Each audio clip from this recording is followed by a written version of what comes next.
agite la théorie du complot. L'ancien secrétaire d'État dénonce un complot politique. Pour étayer la thèse du complot, il évoque un complot. Donc... Je m'excuse, le Watergate... Non mais il est ironique quand il dit qu'il n'y a pas complot. Pour dénoncer une sorte de complot politique. Je suis victime d'un complot, dit-il. Et les théories du complot. Il y a un complot. Il y a un complot international. Mais y a-t-il complot? Non. Y a-t-il mystère? Oui. Toujours le même refrain, complot, complot, complot.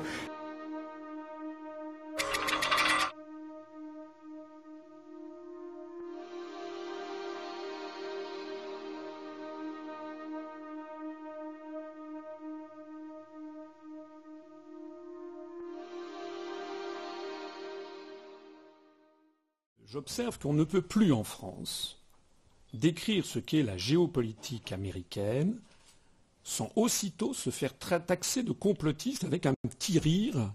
Sous-entendu, le pauvre, il faudrait qu'il aille quand même aller prendre des anxiolytiques et les zinzins. Alors, je vous ai apporté, je vais le lire à haute voix parce que je suis têtu. Paris Match, 136, 27 octobre 1951. Question à M. Eisenhower, qui à l'époque est à la tête du CHEP, c'est-à-dire qu'elle va devenir l'OTAN, et qui après devient président des États-Unis. Question du journaliste. Que pensez-vous de la Fédération européenne? Réponse. Rien ne pourrait nous être plus agréable que d'apprendre que les États d'Europe occidentale ont décidé de réunir dans une ville d'Europe, disons à Luxembourg, des délégués responsables avec le mandat de rédiger l'acte constitutionnel de l'Europe, de désigner la capitale, et qu'à partir du 1er janvier, l'Europe occidentale fonctionnera comme fédération. Aucune décision ne pourrait mieux nous aider dans la tâche que nous poursuivons. Alors, est-ce que c'est du complotisme que de lire Paris Match? Monsieur Clinton, président des États-Unis le 15 novembre 1999 à Ankara, dépêche AFP de 15h35. Je suis ferme dans mon soutien à la candidature de la Turquie. Je crois très fermement que l'une des 4 ou 5 questions pour cette partie du monde est de savoir si la Turquie deviendra un partenaire de plein droit de l'UE. Aucun pays de l'Union européenne, d'ailleurs, n'a rappelé son ambassadeur à Washington en disant que ce n'était pas les affaires des États-Unis de savoir qui devait entrer dans l'Union européenne. Monsieur George Bush, président des États-Unis, discours à l'université de Varsovie. La preuve qu'on n'est pas aux ordres des États-Unis, c'est que la Turquie n'est pas entrée et n'entrera très probablement pas. Oui, ça fait déjà 6 milliards d'euros que l'on a versé, ça va être votre argent.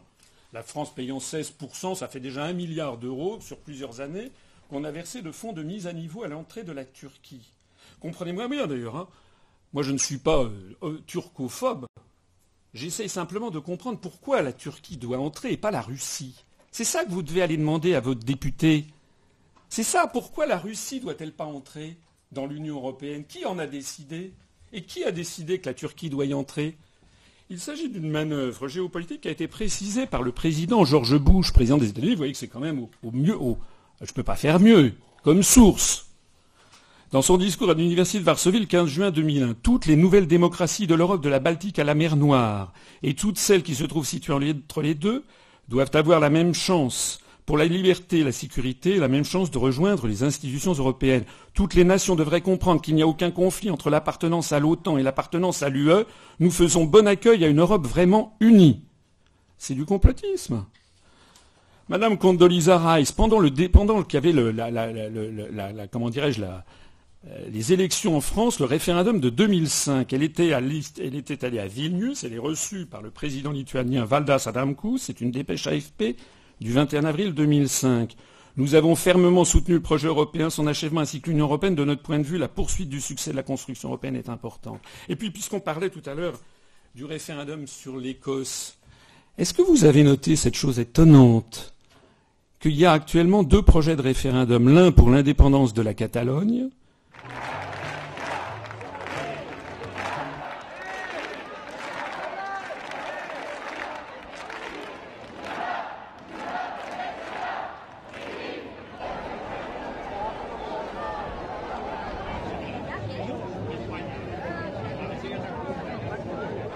l'autre pour l'indépendance de l'Écosse. Et il y a un 3e projet de référendum en Europe, qui est pour la sortie du Royaume-Uni de l'Union européenne. Eh bien, figurez-vous qu'au gouvernement américain, il y a un type qui est secrétaire d'État aux affaires européennes. Comme j'ai dit, nous, il faudra qu'on crée un secrétaire d'État aux affaires nord-américaines dans le gouvernement français.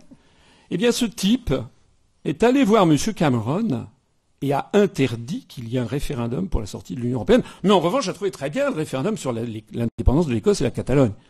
La politique d'Europe des régions étant une politique typique de diviser pour régner, voulue par les anglo-saxons.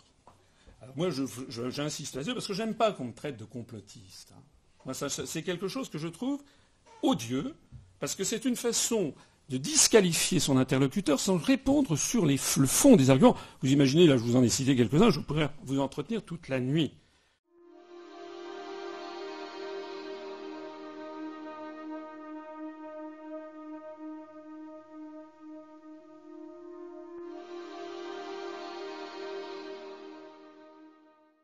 Une question qui ne vous a pas été posée aujourd'hui, c'est est-ce qu'on peut faire l'Europe sans que les Américains soient d'accord ? Oui, c'est là un débat essentiel. Si vous voulez, j'ai pris un risque qui n'est pas de refaire un livre, mais de republier ce que j'avais écrit il y a 17 ans, en supprimant ce qui vraiment était trop lié à l'actualité. Alors, le vrai problème, c'est l'identité européenne.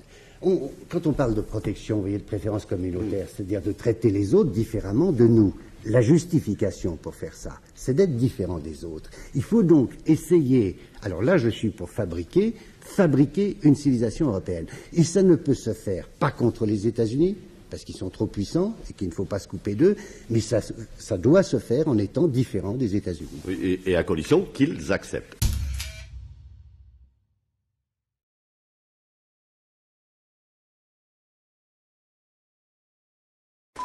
La construction européenne qui a été imaginée enchaîne la France à un modèle qui n'est pas du tout celui d'une Europe européenne, car l'Allemagne, pour toutes sortes de raisons économiques, militaires, historiques, est tournée vers les États-Unis. Autrement dit, on fait de l'Europe la succursale des États-Unis, et on le fait de manière d'autant plus irréversible qu'on a servi la France, je m'excuse de le répéter, à un modèle allemand qui est celui d'une banque centrale indépendante, qui ne laisse place à la politique que comme à une sorte d'appendice technique.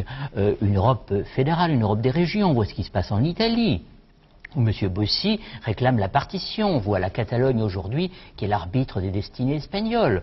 On voit naturellement que sur le plan de la politique économique, cette Europe porte la marque du conservatisme. Et c'est ce que je reproche au Parti socialiste.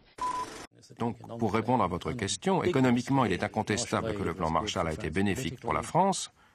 Politiquement, il a créé une situation difficile. Il a toujours divisé et de là est venue, en grande partie, cette relation passionnelle entre la population française et les États-Unis. Et puis, on peut dire, depuis cette date, et c'est aujourd'hui qu'on en parle beaucoup, cet ensemble politique a mis en cause la souveraineté nationale, donc l'équilibre entre le pouvoir économique d'un côté qui est diffus et qui est contraignant, et la démocratie politique qui a perdu en quelque sorte ses moyens d'agir. Certes, mais tel a été le choix des gouvernements français concernés. Un choix formulé très explicitement en 1950, avant la fin du plan Marshall. Un choix fait pour la première fois par Schuman et Monnet. Et ce choix délibéré n'a cessé ensuite d'être confirmé et reconfirmé jusqu'à Maastricht. Il a toujours été contesté, mais il a toujours marqué la vie politique française.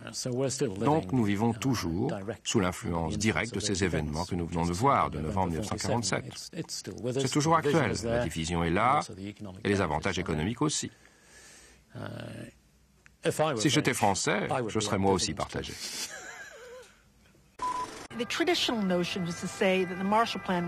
On a coutume de dire que le plan Marshall était une invention des États-Unis, ayant pour but de faire un énorme cadeau à l'Europe.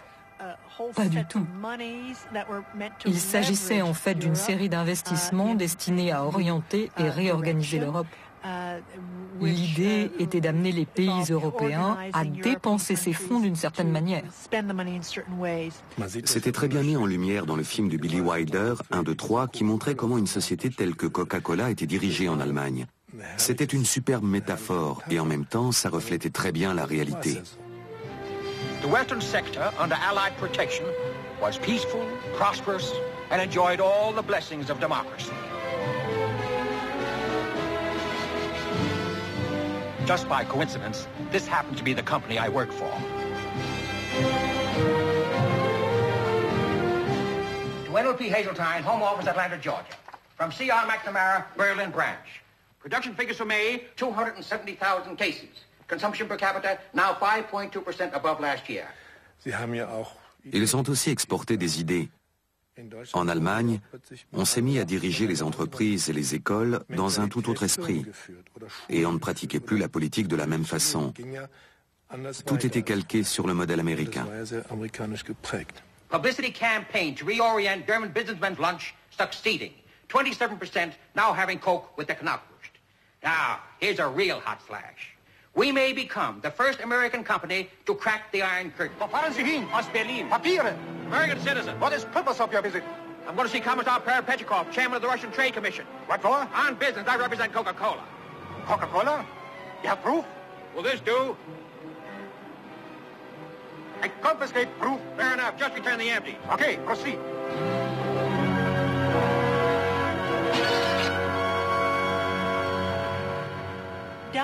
À terme, vous finirez par créer un grand marché européen. Il sera intégré aux États-Unis et activé par le moteur du libre-échange américain. Et vous, ouvriers, vous aurez un meilleur niveau de vie, surtout si vous n'avez ni syndicat ni parti communiste. Le plan Marshall était en fait un énorme compromis basé sur un effet de levier. On sait aujourd'hui qu'il n'a représenté que 5% des fonds investis dans la reconstruction entre 1947 et 1951. Mais ces 5% jouaient un rôle crucial dans la direction à prendre. Alors l'autre partie de la question portait sur le fait que vous avez été candidat donc pour prendre la tête de la BERD, donc la Banque européenne de reconstruction et développement, candidat malheureux puisque c'est un Britannique qui a finalement été choisi contre toutes les règles tacites puisque l'institution est déjà basée à Londres. Français et Allemands n'ont pas vraiment réussi à s'entendre, en tout cas il y a eu un petit peu de cafouillage sur la ligne, sur un partage des postes de responsabilité l'un après l'autre en Europe. Est-ce que ça va continuer? Vous sentez victime d'un cafouillage? Je ne me sens absolument pas victime, je ne donne pas l'impression d'être une victime. Ce que je fais à la Banque européenne d'investissement est absolument passionnant, mais puisque vous revenez sur un épisode d'il y a 2 semaines, soyons simples, l'Union européenne n'arrive plus à prendre ses décisions à 27 par consensus.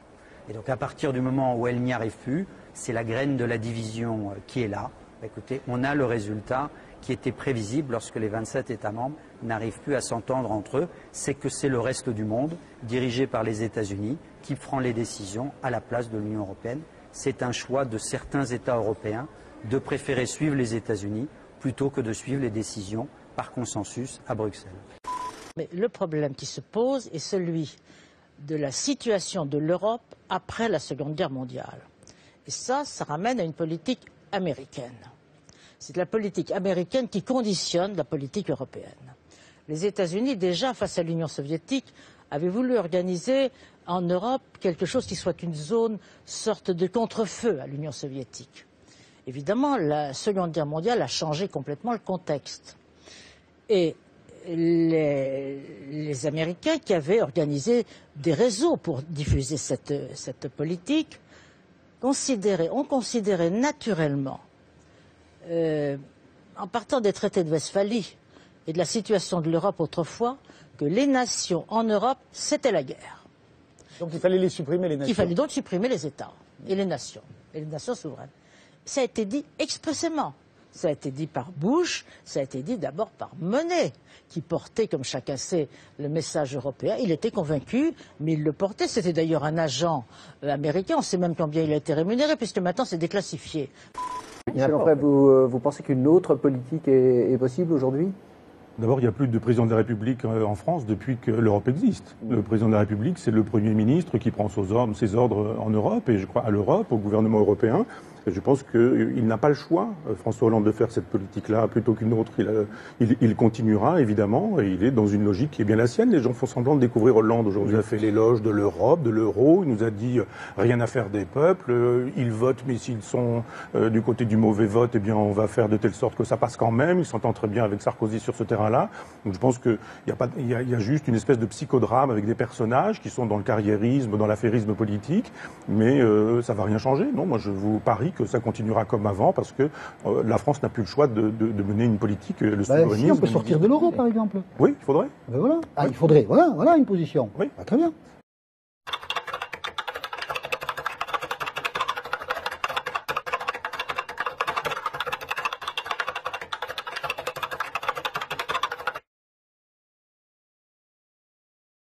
Et on a donné un spectacle absolument lamentable, un spectacle honteux où chacun défendait ses intérêts nationaux, et notamment l'Allemagne, qui a refusé de comprendre que l'on partageait un destin commun. Obama a pris son téléphone et a appelé la chancelière pour lui dire « il faut céder ». Alors il a eu une conversation avec Nicolas Sarkozy, mais le point dur était la chancelière. Il a passé un coup de fil le vendredi, il l'a rappelé le dimanche pour la faire céder, et il est parvenu à la faire céder. Mais son intervention ne s'est pas arrêtée là. Il a appelé aussi Zapatero, le Premier ministre espagnol, qui lui-même refusait de comprendre l'ampleur de la crise. Et donc il a dû appeler Zapatero pour lui dire « il me faut un plan de rigueur ». Et donc Zapatero, qui jusque-là refusait de céder à la pression des partenaires européens, a annoncé dès le lendemain qu'il allait adopter un plan de rigueur, et ça a contribué évidemment à calmer les marchés qui ont été rassurés. Donc moi je pense que le président actuel de l'Union européenne s'appelle Barack Obama.